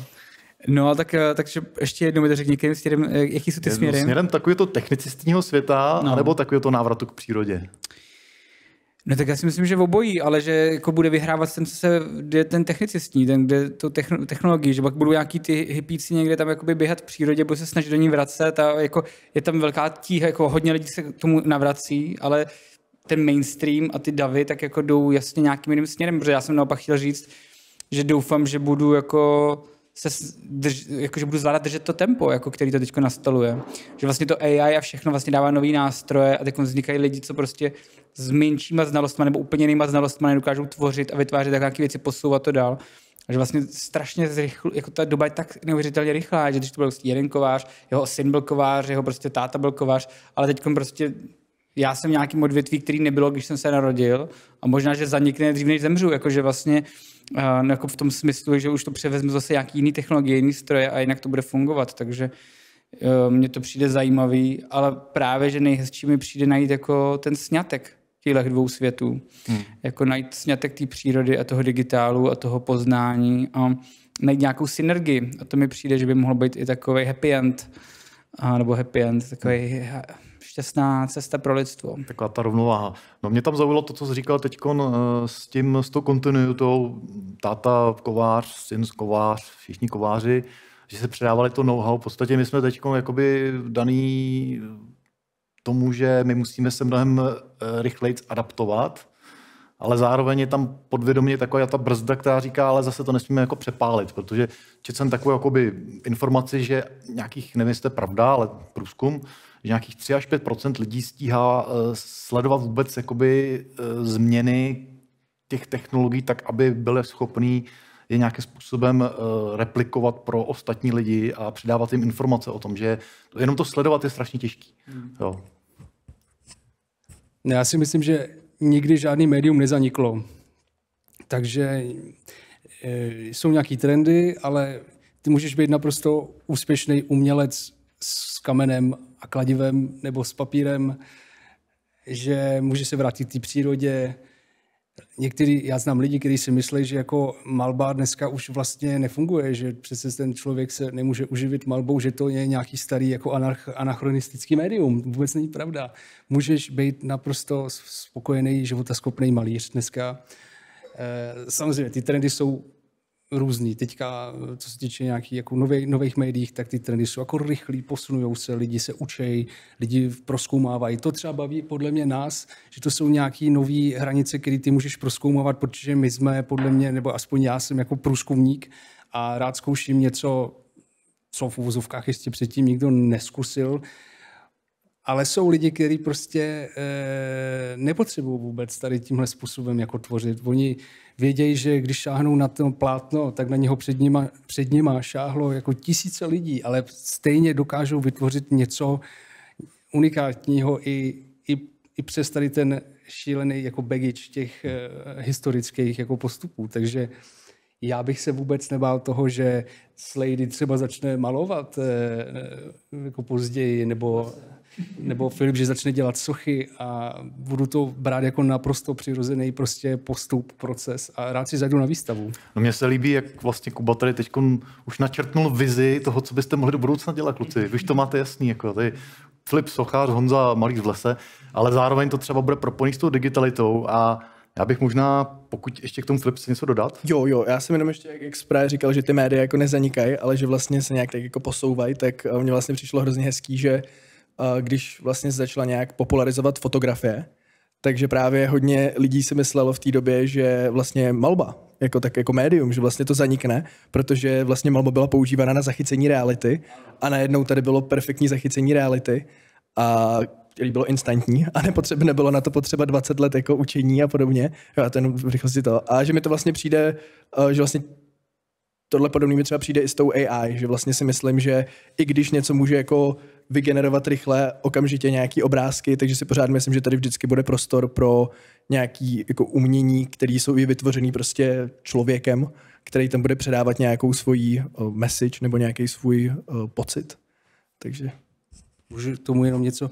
Tohle je něco, co já doufám i teďka s tou AI revolucí, že přesně jak říkal Filip, že trošku může někdo říct, že fotografie osvobodila malbu od toho realismu, na který byla navázaná jako komerčně, a jako malba nezanikla. Ona naopak, ona úplně se rozvinula do šílených spekter za těch posledních 100 let. Vznikla prostě abstraktní malba, vznikla surrealistická malba. Už prostě jakože nemuseli ti malíři se učit teda malovat, protože ta fotka to udělala za ně, jako realitu. Tak já jako doufám, já doufám, že to může možná s tím AIkem být podobný v tom, že jakmile každý bude mít tu schopnost udělat jako nádherný, dokonalý řemeslně zpracovaný obrázek, tak na tom řemesle a na tom zpracování přestane záležet. A začne záležet na tom, o čem se tady ptal předtím, na tom motivu, na tom message, na tom tématu a na tom obsahu víc. To je jako já doufám v tohle. Zároveň teda, já musím ještě dodat takovou glosu. Já jsem teď nedávno byl na festivalu AI filmů, respektive filmů generovaných pomocí AI za pomoci lidí, protože to musel někdo vymyslet. A přišla mi taková věc, že lidi budou schopni v malém množství, v malém skupině nebo i jednotlivci tvořit velké věci. Protože doteďka jsme potřebovali velké týmy. To jsem vlastně chtěl říct, co tady říkali kluci. Já třeba, když tvořím na nějaký ty animace, co tady vidíte, tak já vlastně nejsem modelář, že by si potřeboval, a teď si musím vymodelovat roketu, a teď si vymodeluju kámen, a teď si vymodeluju list. Já vlastně, čím víc najdu nějakých bank, kde můžu použít nějaký modely, tak tím víc rychleji můžu říct nějaký příběh, tím rychleji můžu jakoby vytvořit nějaký finální jako feeling, co chci vytvořit. A třeba ta umělá inteligence mi tohle bude připadat taky skvělá, že vlastně ona bude moct generovat geometrie, které my budeme nějakým způsobem popisovat. A teď my budeme moct brát ty různé geometrie, texturovat nebo budeme generovat ty textury a my budeme vytvářet nový světy mnohem rychlejš a budeme moct mnohem více soustředit na to, co chceme vytvořit jako ten finální produkt nebo tu emoci.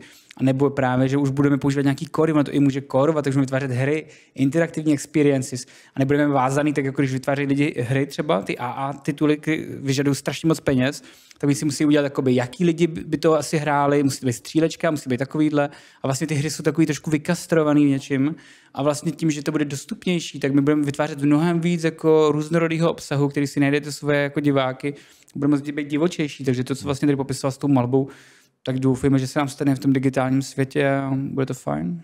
No a možná, jestli ještě k tomu nechcete někdo něco dodat? Já k tomu jenom dodám, že je prostě obecně známý, že je krize obsahu. Můžete to vidět prostě v kyně, můžete to vidět v těch hrách. Technika je dokonalá, řemeslo naprosto dokonalý, obsah strašný. Takže já doufám, že ta IA tomu pomůže, aspoň, že by to mohlo být jako nějaký pozitivní v tom. Jako po příběhové stránce, po emoční a repetitivní a podobně, jo, v tom smyslu. No. Člověk bude moc víc experimentovat. No dobrý, to jsme trošku jako mírně, trošku negativně pozitivní. Já mám ještě potom takovou jako jednu poslední otázku k té vizi. A ta vize je taková, dalo by se říct, taková globálně komunikační. Jestli může digitální tvorba a umění fungovat jako most propojující galerie, národy, kultury a lidi z různých částí světa. To je, jestli to médium vlastně bez hranic, je i tohle vlastně dobrý. Nebo jak si to představujete?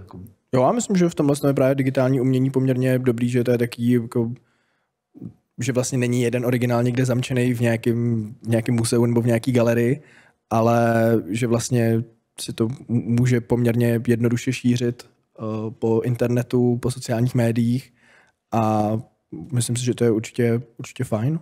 No, já vlastně do dneška z mý tvorby vlastně jeden z nejlepších komplimentů, co jsem dostal, bylo, že mi někdo poslal fotku v Japonsku, jak v nějaký sushi restauraci jedí a koukají na moje astronauty, prostě lidi, co jsem vůbec neznal a od někoho, koho jsem neznal. A teď já jsem si říkal, že vlastně tím, že tam nepoužívám slova, a je to prostě nějaký humor, který vlastně emoce, kterou může jako kdokoliv vlastně konzumovat nebo jako rozumět, tak je to vlastně mezinárodní. A to jsem vlastně bral do dneška jako takový skoro jako největší kompliment, co jsem dostal, takže jako určitě si myslím, že jo. A naopak to může i zajímavě propojovat, nebo i do té historie, já nevím, dřív to zase, nechci to nějak úplně se rozmazávat, ale taky ty kultury si říkalo, že vycházely, že byly třeba úplně nějaký symbolizmy, ale pak zase vycházely z nějakých věcí, co se opakovaly napříč těma kulturama, a to ještě dřív nebyl internet, nebo ani jako se neviděli, jak to, že to možná se ty věci opakujou. Takže jo, já si myslím, že to určitě může být jedno taky globální propojení. To virtuální realita taky cesta k propojování, nebo? No virtuální realita určitě taky, ale jako pro mě je umění o komunikaci s ostatníma lidma. Kdybych byl sám na téhle planetě, tak já jako vlastně ztratím trošku ambice vytvářet nějaké umění, protože já bych toho nemohl s nikým sdílet. A to sdílení, to je prostě synonymum toho virtuálního světa. Všechno se sdílí rychlejc, navíc neexistuje ani ten artefakt, ke kterému byste mohli přijít, jako k té Moně Líze, takže vlastně to, co viděli oni v té sushi restauraci, tak byl ten originál, který ten Slady vlastně udělal, což je dokonalý. Prostě. Takže... Byl to navíc originální zážitek, protože byl pro ně daný v tu chvíli a pro Sladyho se pak vrátil jako adaptace zážitek s mým obrazem v Japonsku při jídle sushi, jo? Takže on z toho vznikla taková adaptace vlastně v té chvíli zároveň, jo? Jo. Že mu to ještě jako natočili, nafotili. Takže... To je jako krásný a takže určitě tohle podle mě jako má smysl, stejně jako tady Pixel Base Galerie je úžasná přesně v tomhle, že teďka může propojovat ty lidi a může sdílet všechny tyhle jako média ještě skrz tu fyzickou přítomnost. To je taky úžasný, že propojuje víc těch jako dimenzí navzájem. A já tomu strašně fandím a myslím si, že tohle do budoucna bude víc a víc. Jako co jsem slyšel od kluků a Matěje, co tady vymýšlí, tak jedna z myšlenek propojovat další galerie a spolupráce s galeriemi v zahraničí, Spojených státy, Evropa a podobně. V jedné chvíli, kdy galerie sdílí výstavu na druhém konci světa, to, co byla před chvílí, před 2 dny třeba v Praze, je něco úžasného, protože to do dneška bylo logisticky strašně složitý právě kvůli tomu, že fyzické umění se musí převést fyzicky, ale digitál umožňuje neomezené přenosy na neomezenou vzdálenost téměř v rámci naší planety. Přesně to je přesně ta výhoda digitálního umění, je sdílení. Originál neexistuje, tím pádem všichni můžou vidět ten svůj originál a je to vlastně to, jak ten umělec zamýšlel, takže to je naprosto dokonalý. A pak taková ta filozofická národy, kultury, aby si víc porozuměli přes to umění. Jako jo, tak to se zase nestane. Dobře. Jako to už si mysleli předminulým století, že jakmile máte umělecký národ, vzdělaný, tak že se něco zlepší a to se jako zatím neosvědčilo. Já doufám, že třeba se něco změní, ale na tohle moc já to nechci zakončit nějak jako negativně. Ne, to je v pořádku. A Filipe, ty to vidíš jinak nebo stejně? Asi podobně, no, že mi přijde, že vlastně ty národy a kultury mají pořád své vlastní jako nějaký věci, na kterých stojí a který to, a že vlastně i když to může být třeba nějaký přesah mezi nimi, tak si myslím, že to není nějaká magická věc, která by tyhle ty propasti přemostila, Ale může to být třeba aspoň krok správným směrem. Třeba si trošku víc porozumí, protože budou schopni sdílet ten jejich způsob myšlení. Je to možné. Skrz to umění. No tohle třeba někdo zkoušel teď řešit ten konflikt v Izraeli skrz umělou inteligenci a hledat jakoby řešení, a bylo to vlastně zajímavé, že tam jako fakt nacházelo jako inteligentní kroky, co by se museli stát a udělat. Takže tam si myslím, že by ta umělá inteligence snad mohla, když tam vlastně psal, nahradit politiky, tak jako mohlo by to snad jako nějakým způsobem, ale zároveň to taky může být úplně ideální věc pro dezinformace. Ale to už jsme daleko od umění. To už není úplně umění, to už je věc nějakých strategů a politiků, ale spíš jsem si myslel jako ta otázka, jestli umění jakoby vyjádření třeba člověka na druhé straně světa, který nám vytvoří digitální pís, prostě ukáže, ale takhle myslí člověk, který žil celý život na ostrově. Nevím, jestli změní náboženství na základě toho, ale minimálně ti to může dát určitě ho přiblížit, nebo mu to jako nějak familiarizovat. No. Jo, tak jestli to myslíš takhle, tak to zase jo, ty chceš co nejvíc lidi propojit navzájem, aby spolu pak ty války chtěli víc jako míň. Takže v tohle já věřím, že jako smysl má. Tak, tu kulturu. Nemusíme rovnou mluvit o válkách, můžeme mluvit i třeba o tom, že si aspoň pochopí, proč třeba jedí v Itálii pizzu a já nevím, v Číně, proč tak často jedí, já nevím, mořský plody nebo všechno, co má 8 nohou. Jo, jako v rámci nějaké tolerance obecní, myslím si, že umění může být ten boss, to jo, který tě lidi si dokážou pak na sebe jako líp zvyknout a bude se tam hůř vytvářet nějaká tak dehonestující prostě kampaň proti někomu, když ty budeš vědět, že to jsou přece ti Číňani, který máš rád, mají dobrý umění třeba. Tak jo, já myslím, že se shodneme v tom, že umění je možnost komunikovat, propojovat. Kluci jsou toho zdárným příkladem, protože sdílejí umění po všech koutech světa a sdílejí krátké příběhy, kterými se třeba někdo i zasměje. Ono i sdílet humor je někdy mnohem složitější, než vytvořit třeba film, který vás vyděsí nebo vytvoří špatnou náladu. Takže to si myslím, že je něco, co je jako dar a já vám budu přát, abyste tvořili dál. Já nevím, jestli máte nějakou poslední takové jako slovo, co byste chtěli říct třeba dalším tvůrcům, kteří by chtěli začít v digitálním umění, nebo co by mohli dělat lidi pro digitální umění, jestli vás napadá nějaká taková poslední jakoby tečka k tomuhle našemu případu dnešnímu. No, tak já myslím, že kdyby s tím někdo třeba chtěl začít nebo tak já si myslím, že že jako u toho digitálního umění je to poměrně jednoduchý, prostě jenom začít postupně jako objevovat ty možnosti a ty nástroje a hrát si s tím a že vlastně já jsem nikdy nemám žádný jako formální vzdělání, že to je vlastně všechno jenom z internetu a pokus omyl. A to si myslím, že je docela fajn na tom digitálu. Takže... V podstatě zkaz, je to na vás, klidně tvořte. No jasně, zkoušejte, hrajte si s tím a je to zábava. No, jak říká Filip, já si myslím, že to je o nějaký zvědavosti a ideálně, když to toho člověka zajímá a baví ho to, tak ať si s tím začne hrát, prozkoumávat, nebát se do toho investovat ten čas. A on stejně si myslí, že jde do bodu B a dostane se do bodu F někam, ale prostě ta cesta pak hůře někam vede a sám se bude redefinovat a nemusí jíst tak mít promyšlenou, jako jde o to, aby ho to ideálně bavilo a pak ostatním přijde s tím. Takže jít za tím, co cítěj, intuice a to puzení tvořit zase opět. No, prostě probudit sobě to tvoření ducha. Jak si předtím říkal, že vlastně ten umělec je v každém z nás, tak já to věřím, ta umělá inteligence, nevím, jak velký míry to může uvolnit, jak velký míry to bude jakoby už jako tě navigovat do těch super krásných konceptártů, co už tady udělali lidi před náma, ale rád bych tomu věřil, že to vlastně může tě umožnit prostě vytvářet nové věci, které by si chtěl vidět a které nikdo jiný třeba ho nenapadlo vytvářet. Kubo, poslední slovo směrem k tvůrcům a lidem, co se zajímají o digitální tvorbu?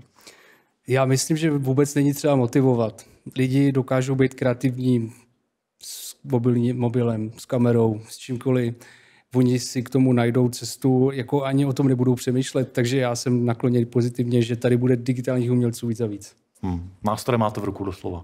Jako to je hezký konec, já jako mám kluci děkuju, bylo to velice pro mě inspirativní a doufám, že i pro posluchače a účastníky dnešního prvního dílu Pixel Talks a já myslím, že ještě možná máme čas na otázky. Pokud byste chtěl někdo položit otázku, tak určitě můžete. Máme tady kolegyni, která si může vzít mikrofon a případně sdílet ho lidem, kteří by se chtěli na něco zeptat. Rovnou můžete adresovat na konkrétní panelisty a naše hosty. Zdravím. Já mám jenom dotaz vlastně spíš primárně na Filipa a Honzu. Mě by zajímalo, když se bavíme o té vizi, nebo případně, jak se to posouvá, zajímá mě jenom jedna věc k té světovosti, a to je ta, jak to vnímáte vlastně ty rozdíly, protože máte nějaký přesah, znáte nějaký umělce třeba v Americe a tak dál. Zajímalo mě ideálně klidně v detailu, protože tohle mi přijde jako zajímavý rozdíl, vlastně jenom se dívat jako na tu Evropu a na tu Českou republiku a jak to vlastně tam funguje v Americe, ať už digitální umění nebo ty trendy. Protože třeba vím, že vlastně s Honzou jsme byli v New Yorku, byl tam Beeple, prostě bavili jsme se tam různě s různýma mezinárodními umělci, ale mě jenom zajímalo vlastně na vás, na oba, jaký je váš pocit, vlastně, jaký tam víte rozdíly, co si myslíte, že jak to třeba hejbe se v Americe a jak jsme na tom třeba my v Evropě a vlastně jestli teda člověk, který prostě to chce dělat seriózně, jestli by neměl třeba prostě se přesvědčit do New Yorku a nechat se jako unášet tím proudem, třeba jenom taková jako challenging otázka. No tak já si myslím, že to je výborná otázka na Filipa, protože ten vlastně z té naší, já nechci říkat trio, ale prostě z takových těch motion designerů, co jsme tady nějak jako publikovali, fungovali v Čechách, tak vlastně jediný tady zůstal celou dobu. Ale já to vnímám tak, že určitě to hraje roli. Jakože když se člověk potkává na těch meetingsích, potkává tam ty top lidi, jsou tam ty večírky. Když to bylo to NFT, tak to bylo samozřejmě dvojnásobený, trojnásobený, protože tam byly i ty sběratelé, ale vůbec ty umělci jsou tam ty meetingy, což tady jako je Movo, jsou tady nějaký další, ale i když je to vlastně online, i když je to vlastně digitální, tak přece jenom ten fyzický kontakt a ta komunikace je nezastupitelná. Ale vlastně jde to dělat odkudkoliv. Jako člověk naopak, když se zavře a soustředí a nerozptyluje se prostě nějakým minglingem a prostě se soustředí na tu tvorbu, tak prostě může tvořit a nastavovat světové trendy a být vlastně furt v Praze. Filip vlastně s náma moc na konference a takhle nejezdil a vlastně vyloženě to byl světový trendsetter. Takže mi to přijde, že to máš tady vlastně krásný úkaz. Ale za mě osobně já to mám rád, já rád potkávám lidi a teď zrovna zase jedeme na nějaký festival a je vlastně dobrý, že vznikají takovýhle prostory, kde vlastně může být nějaký hub, kde můžou lidi přijíždět i ze zahraničí sem, že to určitě má svůj prostor. No, mně přijde, že já třeba jako dělám hodně s Američanama a pracuji hodně do Ameriky obecně a přijde mi, že vlastně v Evropě jsou lidi taky trošku konzervativnější, takže tady s tím digitálem taky jako pomalejší, že třeba v té Americe, tak tam mi přišlo, že se jako tam hodně chytlo tohle a udělal se z toho jako ohromnej, takový jako opulentní skoro až experience na všech těch akcích a tak. A já jsem osobně tak někde jako na půl cesty mezi tím si myslím, že je jako takový dobrý středobod. A takže já myslím, že jako v té Evropě, že to je tady jako hodně i způsobený tím, že třeba v Americe je mnohem větší tech sektor a tohle, takže tam jako lidi mají mnohem, jak bych to řekl, mají mnohem blíž třeba k těm věcem. A samozřejmě myslím, že v těchto těch místech i třeba, když byly ty NFTs a podobně, takže hodně to jako si spolu fungovalo, že vlastně tyhle dvě skupiny se hodně dobře protnuly a to se v Evropě úplně moc stát nemůže, protože tady třeba takováhle kultura moc není, co se týče jako nějakých velkých tech firm a tak. A no, takže asi takhle bych viděl ten rozdíl. Já se ještě zeptám na jednu otázku, protože mi to přijde relevantní vlastně i k tomu, vlastně, co děláme tady v Pixelbase.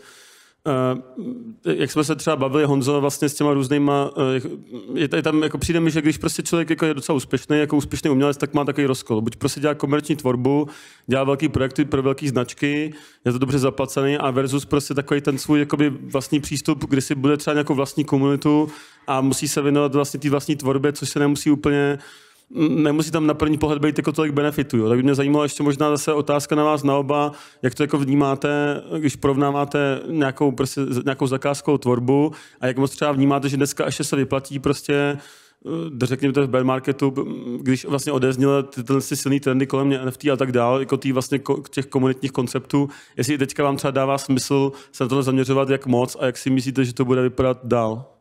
No tak u mě osobně to byla potřeba, jako tvořit osobní tvorbu. Já když jsem vlastně dělal v Americe a žádný NFTčka nebyly, ani nebyl možnost jako prodávat nějak rozumně digitální videa, tak já jsem vlastně z té klientské práce, která mi dávala peníze, možnost cestovat, potkávat špičku v oboru, tak já jsem vlastně cítil, že potřebuji dělat ještě něco jiného mimo tenhle rámec, takže jsem si prostě po večerech dělal své animace. Když přišly NFTčka, tak jsem vlastně mohl je všechny vzít a prodat je a vlastně jsem zjistil, aha, tak jsem je nedělal zbytečně. Nebo ne zbytečně, oni nebyli zbytečně tak jako tak, ale že vlastně já jsem je potřeboval tvořit a teď zase NFT trh je mrtvej a já vlastně beru klientský práce, musím řešit teď na zabezpečení rodiny, rekonstrukci, ale vlastně zase cítím, že potřebuji tvořit ještě něco jiného, potřebuji, když se někde realizuju, že prostě to je pro mě nutnost skoro. Takže zase si tam nacházím na to ten čas A jestli to v něco vejde, jestli to bude zase nějaká synergie, jestli se to s něčím propojí nebo nepropojí, to už je pro mě trošku druhotný, ale zatím z minulosti mě to vždycky někam spíš naopak dovedlo a vždycky mi to spíš pomohlo, i když jsem dělal věci zadarmo, takže takže takhle to mám já nastavený.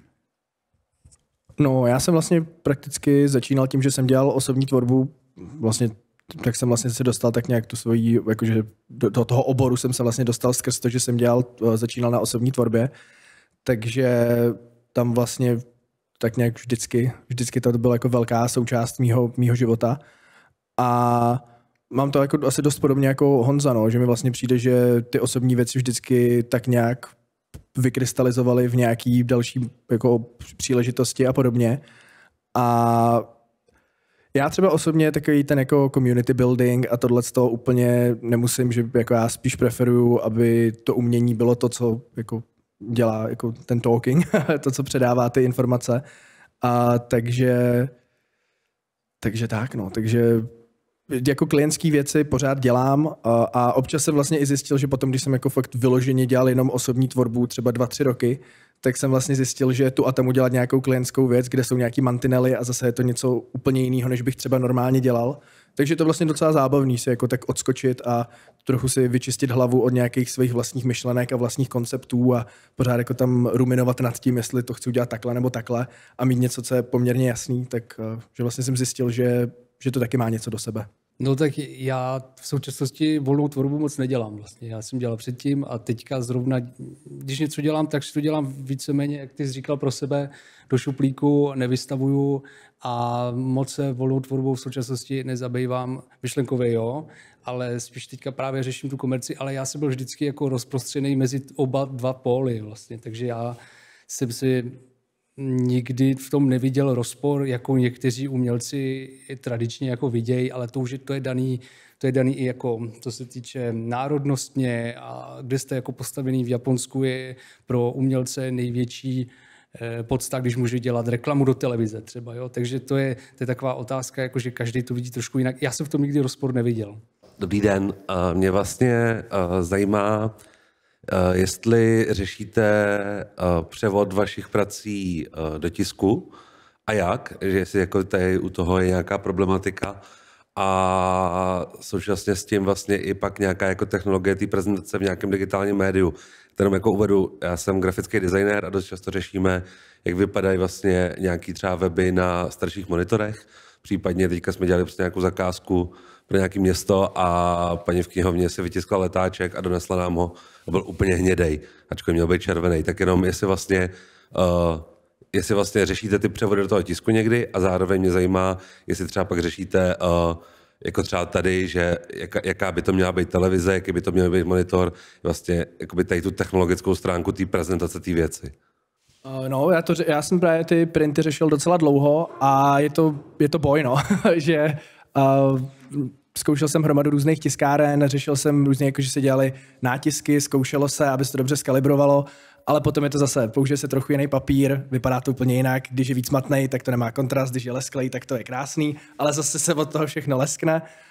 Takže nakonec jsem to vlastně řešil tak, že jsem si koupil tiskárnu domů, jako takovou, nevím, jak A0kovou, prostě jakou Canon, a tam jsem si s tím jako chvíli hrál a pak jsem našel takový jako dobrý médium, kdy to vypadalo dobře, že to byl jako pololesklej papír a bylo to docela jako použitelný, ale no, jako je to fakt těžký, no, že jsem nikdy nenašel něco, co by fungovalo na všechno dobře, že vždycky to bylo jako individuálně se muselo zkoušet u každého prostě obrazu několik pokusů, než se našel nějaký dobrý, tak jako kdy to vypadalo fakt v pohodě po všech stránkách. A co se týče u těch obrazovek, tak já tam třeba mám vždycky hrozný problém s tím, že já nevím, jestli to jako je věc toho přehrávače, nebo jestli to je vyloženě, když jako třeba exportuju něco z media encoderu, ale že často tam jsou různý problémy s tím, že prostě ty barvy jsou třeba vyšisovaný na některých přehrávačích, na některých jsou zase moc saturovaný, jinde mají zase moc kontrastu a vlastně taky se mi nikdy nepodařilo najít. No to je jako, já myslím, že to je vyloženě spíš jako softwarová věc, no. Že prostě tam jako záleží, jak ten přehrávač interpretuje vlastně ten soubor, že třeba vím, že konkrétně VLCčko třeba, když to přehrávám v něm, tak to mívá relativně dobrý, ale když to pak třeba pustím v VS playeru nebo v nějakém online playeru jako v prohlížeči, takže často jsou tam úplně jako totálně jiný barvy, jakože že to je třeba fakt posunutý, že třeba že modrá vypadá tyrkysově a podobně.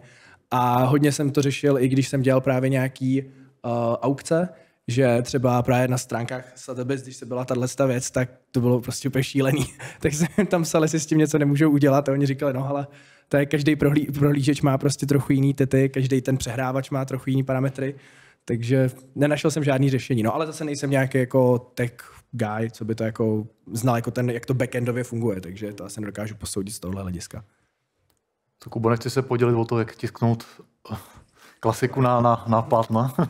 No tak jo, já jsem to řešil taky, protože nativně vlastně, když dělám digitální malbu, tak maluju v RGB a potom převod těch barev do jiného barevného modelu prostě přes tiskárnu, tak samozřejmě už to není to dílo, které jsem jako zamýšlel a už je to prostě něco úplně, no ne úplně, ale vypadá to jinak, takže já jsem nakonec došel k tomu, že vlastně maluju světlem, v tom RGB vlastně a musím tím pádem to asi vystavovat taky s nějakým světlem, to znamená buď na obrazovce nebo projekce, nebo třeba podsvětlit to nějakým způsobem v podobném duchu, jako jsou třeba city lighty, nějak tam to světlo dostat. Jako to, tom se jako lišila ta malba moje víceméně oproti třeba na akademii mým spolužákům, kteří prostě malovali subtraktivně a já prostě aditivně. Když jsme se o tom jako bavili, nebo když jsem o tom přemýšlel, tak tohle byl ten základní rozdíl, proto je skvělý, že tady máte krásné obrazovky, které to prezentují v tomhle jako ražení. Nicméně, protože jsem dělal ty tisky a záleží na těch tiscích, najednou to dílo získá úplně jiný ráz, když to vytisknete a třeba i jako v nějakým jako velkým formátu, tak to dílo najednou působí úplně jinak, než když to máte na té televizi nebo na nějaký obrazovce. Takže to bylo skvělé jako sledovat, experimentovat tady s tím převodem do fyzického světa a nebyl jsem takovej, nebo rezignoval jsem trošku na to, že to budu mít nějak jako úplně přesně jako na tomu monitoru. Myslím si, že to nakonec v mém případě ani nebylo třeba, protože se mi třeba i líbilo, jak ty barvy vyšly trošku jinak. Vlastně dostal to takovej nový život a přijal jsem to a bral jsem to jako zajímavý twist vlastně třeba v tom díle jako samotným. Tam se pak nabízí otázka, jestli spíš monitor, a nebo ten tisk, jo? To je otázka, jo? Jestli co je vlastně lepší. No asi některý dílo, že jo? Těžko video art budete tisknout, i když existují technologie jako lentikulár. Já nevím, máte někdo zkušenosti s lentikulárem? Zkoušel jste to někdy? Lenticular lens? Ne. Jsou takový ty obrázky s těma čočkama, ale ono to je poměrně složitý na výrobu a má to se špatný rozlišení. Jo? Ono to není úplně všeho spásný. Jo? Ale vybrat si obrazovku nebo tisk asi podle média, podle díla. Jako u mě na tom zas tolik nezáleží, že by to padalo jedno s druhým. Říkám, já jsem trošku jako rezignoval a myslím si, že to není zas tak jako kámen úrazu. Honzo. Tak já k tomu nemám nic moc co říct. Já dělám hlavně animace, takže tam potřebuju tu obrazovku. I když teda zrovna se mi někdo oslovil, že chtějí jako dělat tisky na trička a tak, takže jako budu se nějaký výřez, že budem to tisknout, ale já zase jsem zvyklý tím, že každý má trošku jiný monitor a nějaký víc vysvícený, nějaký takový, takže já už jsem kdysi dávno jako rezignoval nějaký pixel perfect, jakože ty věci musí být jako úplně perfektně vymazlený, musí být všude stejný. Já jsem říkal, všude to je trošku jiný a jestli má někdo moc blbý monitor, no tak to je jeho blbost.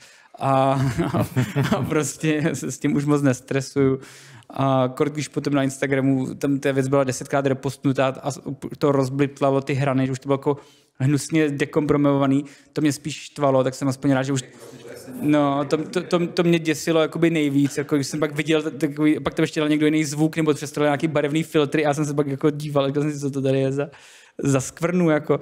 Takže to mě spíš jakoby, ale naštěstí už to změnilo, že už jako změnili ten shareovací systém, že teď, když oni ty lidi sharují ty věci, tak on to furt sharuje ten originální link z toho mýho videa a nemusí to stahovat a překomprimovat a dávat, takže aspoň takhle je to trošku čistější teď, tak z toho mám klid. Takže je to v podstatě boj s barvama, boj s tím, jak to bude ten divák vnímat, ale nakonec nám jde občas spíš o to sdělení, než úplně o exaktní barevnost. Na tom se asi tak jako můžeme shodnout. Tím jsme vlastně trošku začínali. Já myslím, že to je docela pěkný konec. My už asi jako nemáme čas, protože máme tady omezený dneska působení. Pokud nemáte nějaké další dotazy, už není prostor, tak vám poděkujeme za vaši účast, za vaše otázky. Bylo to velice příjemné, inspirativní a doufám, že se třeba příště uvidíme na něčem podobném. Děkujeme vám za shlédnutí prvního dílu Pixel Talks. nezapomeňte si zapnout odběr našeho podcastu. Naleznete nás na platformách YouTube, Spotify, Apple Podcast. Sledovat informace o aktuálních výstavách a novinkách ze světa digitálního umění můžete také na webových stránkách Pixelbase. Těšíme se na viděnou v galerii či u dalšího podcastu Pixel Talks. Mé jméno je Matěj Zimák a chtěl bych vás přivítat u nás v Pixelbase v historickém Kafkově domě. V tomto unikátním prostoru vedle Staroměstského náměstí chceme s Patrikem a ve spolupráci s Pointem a galerií Ambit realizovat naši vizi. Vytvořit technologický hub a galerii oživenou digitálním uměním. Pixelbase ale není jenom místo, kde vystavujeme umělecká díla. Je to pomyslný most mezi Prahou, naším rodným městem, novými zážitky a kulturou, kterou chceme přinášet z celého světa. Prostor, kam může přijít kdokoliv, pozastavit se a ponořit se do imerzivního prostoru kombinující umění a technologie.